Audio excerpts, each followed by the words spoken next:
मरकुस रचित सुसमाचार अध्याय 6। वहाँ से निकलकर वह अपने देश में आया और उसके चेले भी उसके पीछे गए। सब्त के दिन वह आराधनालय में उपदेश करने लगा और बहुत से लोग सुनकर चकित हुए और कहने लगे, इसको ये बातें कहाँ से आ गईं? यह कौन सा ज्ञान है जो उसको दिया गया है? कैसे सामर्थ के काम इसके हाथों से प्रकट होते हैं? क्या यह बढ़ई नहीं जो मरियम का पुत्र और याकूब, योसेस, यहूदा और समौन का भाई है? क्या उसकी बहनें यहाँ हमारे बीच में नहीं रहती?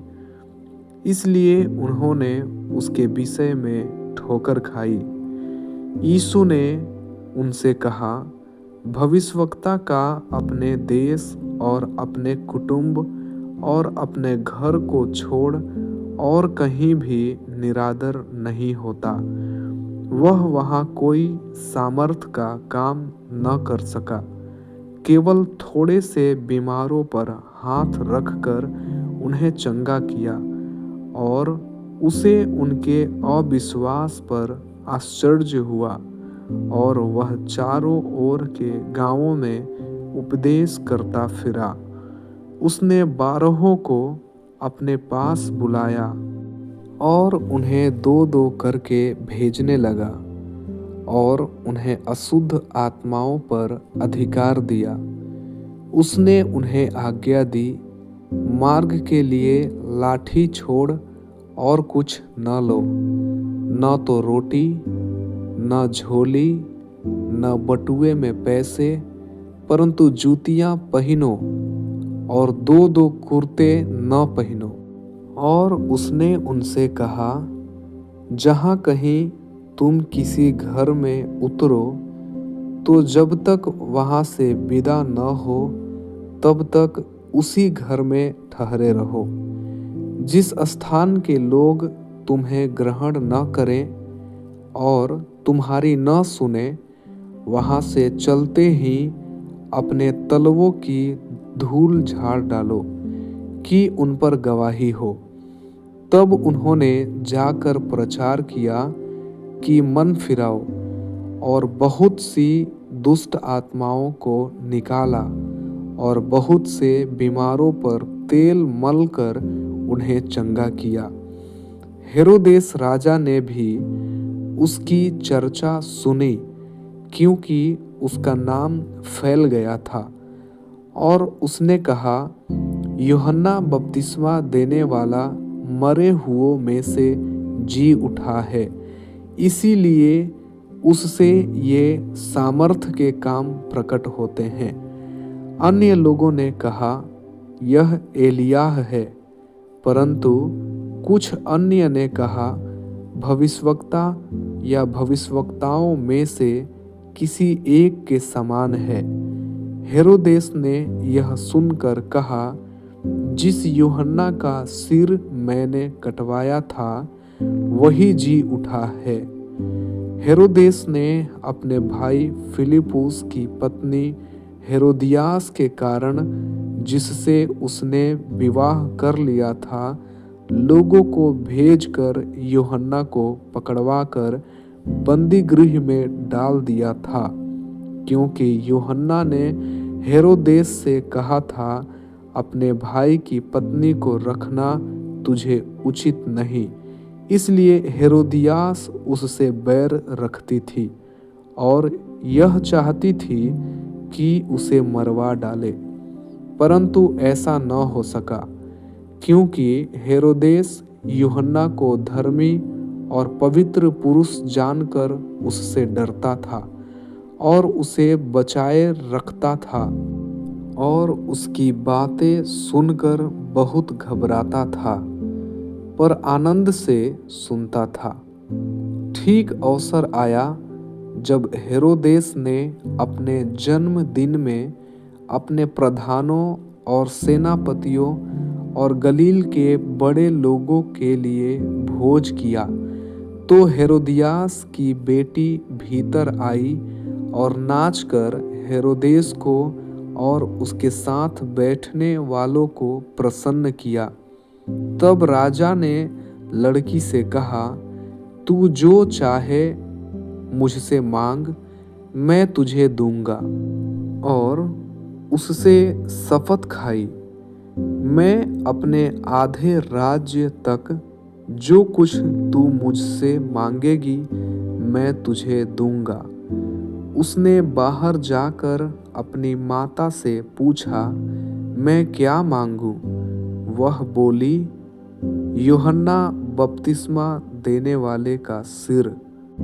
वह तुरंत राजा के पास आई और उससे विनती की, मैं चाहती हूँ कि तू अभी यूहन्ना बपतिस्मा देने वाले का सिर एक थाल में मुझे मंगवा दे।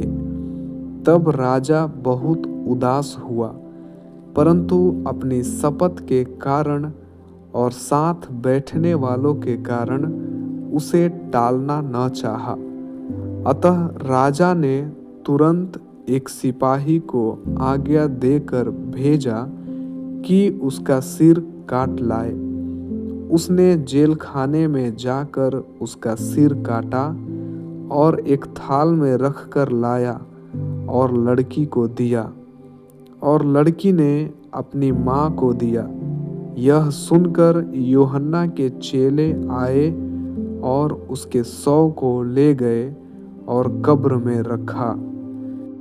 प्रेरितों ने यीशु के पास इकट्ठे होकर जो कुछ उन्होंने किया और सिखाया था सब उसको बताया।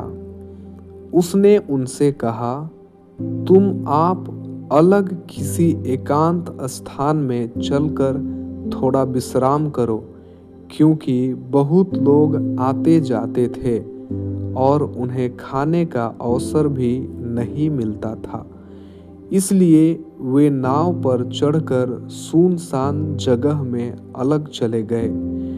बहुतों ने उन्हें जाते देखकर पहचान लिया और सब नगरों से इकट्ठे होकर वहां पैदल दौड़े और उनसे पहले जा पहुँचे।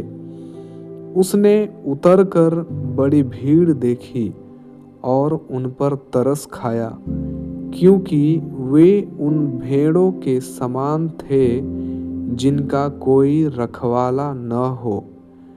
और वह उन्हें बहुत सी बातें सिखाने लगा। जब दिन बहुत ढल गया तो उसके चेले उसके पास आकर कहने लगे, यह सुनसान जगह है और दिन बहुत ढल गया है। उन्हें विदा कर कि चारों ओर के गांवों और बस्तियों में जाकर अपने लिए कुछ खाने को मोल लें। उसने उत्तर दिया, तुम ही उन्हें खाने को दो। उन्होंने उससे कहा, क्या हम 200 दिनार की रोटियां मोल लें और उन्हें खिलाएं? उसने उनसे कहा, जाकर देखो तुम्हारे पास कितनी रोटियां हैं। उन्होंने मालूम करके कहा, 5 और 2 मछली भी। तब उसने उन्हें आज्ञा दी कि सबको हरी घास पर पाती पाती से बैठा दो। वे 100 और 50 करके पाती पाती बैठ गए।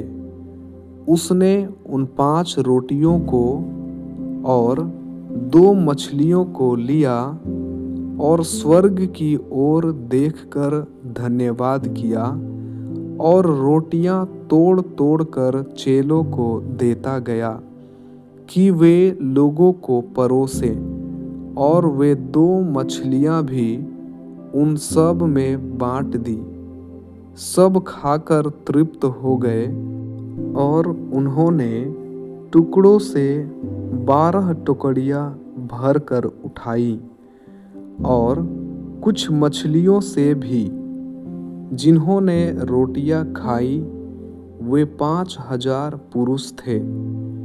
तब उसने तुरंत अपने चेलों को नाव पर चढ़ने के लिए विवश किया कि वे उससे पहले उस पार बैतसैदा को चले जाएं, जब तक कि वह लोगों को विदा करे।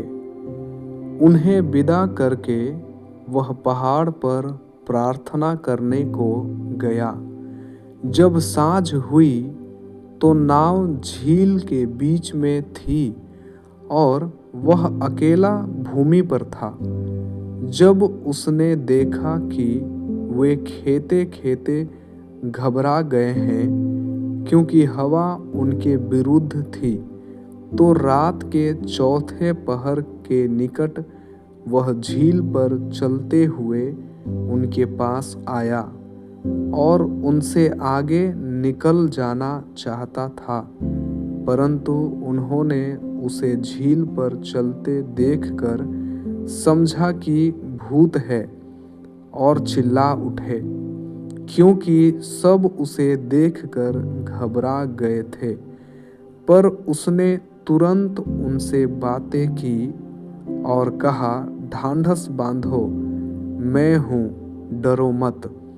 तब वह उनके पास नाव पर आया और हवा थम गई और वे बहुत ही आश्चर्य करने लगे। वे उन रोटियों के विषय में न समझे थे, क्योंकि उनके मन कठोर हो गए थे। वे पार उतरकर गनेसरत में पहुँचे और नाव घाट पर लगाई। जब वे नाव पर से उतरे तो लोग तुरंत उसको पहचानकर आसपास के सारे देश में दौड़े और बीमारों को खाटों पर डालकर जहाँ-जहाँ समाचार पाया कि वह है, वहाँ-वहाँ लिए फिरे। और जहाँ कहीं वह गांवों, नगरों या बस्तियों में जाता था, लोग बीमारों को बाजार में रखकर उससे विनती करते थे कि वह उन्हें अपने वस्त्र के आंचल ही को छू लेने दे, और जितने उसे छूते थे सब चंगे हो जाते थे।